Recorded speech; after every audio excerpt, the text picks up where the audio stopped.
কিছুই তো ভাইরাল হয় দেশের। আমাদের মতো মাদের হাহাকারটা কি ভাইরাল হয়ে একবার দেশবাসীর কাছে পৌঁছে না? যে বয়সে আমার রায়ানটা স্কুলে যাওয়ার কথা, যে বয়সে আমার রায়ান পড়াশোনা করার কথা, সে বয়সে আমার রায়ান মেডিসিন, কেমো এগুলোর সাথে লড়তেছে। আমার বাচ্চা বলে, আমার আম্মু আমি কি স্কুলে যাব না, আমার এই মেডিসিন আমি মেডিসিন খুললে দিবা না? এটা পিআইসিসি লাইন, এই লাইন দিয়ে ওর কেমো মেডিসিন যা কিছু সব কিছু যায়, এটা 7 দিন পর পর ড্রেসিং করতে হয়। বলে আম্মু আমাকে কেউ মেডিসিন খুলে আমাকে স্কুলে দিবা না? রওনা কি স্কুলে যায়, তা আমি কেন স্কুলে যেতে পারি না? আমি মা হয়ে আমার পাশে প্রশ্ন উত্তর কি? কোনো উত্তর জানা নাই আমার কাছে।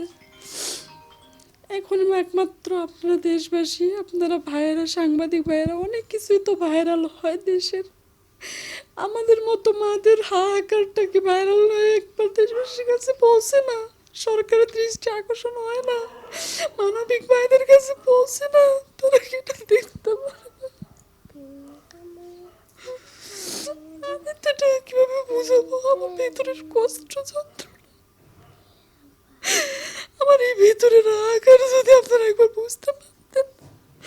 আপনারা কেউ বাবা কেউ মা বুঝেন সন্তানের হাহাকারটা কি জিনিস?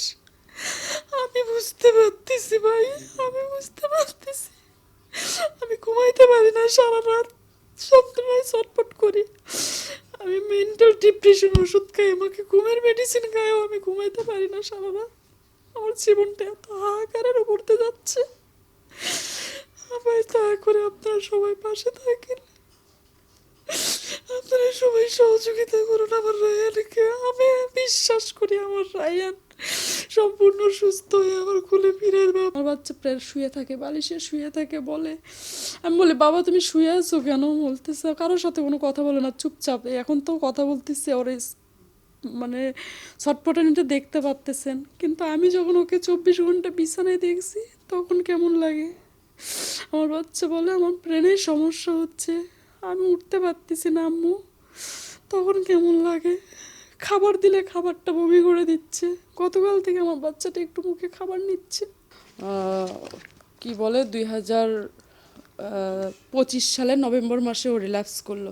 রিল্যাপস করার পর আমরা সিএমএসে সিরিয়াল দিলাম ট্রান্সপ্লান্টের জন্য।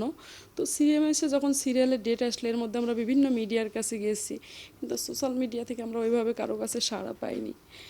আপনার সিরিয়াল যখন আসলো তখন আমরা সিএমএসে সম্পূর্ণ টাকা দিতে পারিনি। সম্পূর্ণ টাকা দিতে না পারার, রেডি করার না করার কারণে আমার বাচ্চাটা ট্রান্সপ্লান্ট শুরু হয় নাই।